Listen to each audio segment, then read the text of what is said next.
Hai semua, aktiviti saya semalam adalah menghadiri majlis ratib zikir Asmaul Husna di Taman Desa Aman Melang, Kuala Pilah di Sekolah Negeri Khusus. Majlis zikir ini memang diadakan setiap bulan Disember. Ustaz tahu tak, di Taman Desa Aman Melang, Kuala Pilah di Sekolah Negeri Khusus. Jumpa like, subscribe dan langgan video ni. Terima kasih. Dia nanti akan Allah datangkan rasa sempit. Itu yang paling kita takut.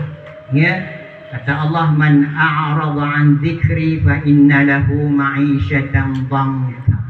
Barang siapa yang berpaling daripada mengingati aku, tidak suka berzikir, tidak suka majlis-majlis macam ini, kami beri dia satu kehidupan yang sempit. Hati dia rasa sempit, rasa tak segala-galanya, tak puas, tak tenang, tak lapang. Ya, sebab itu perlunya kita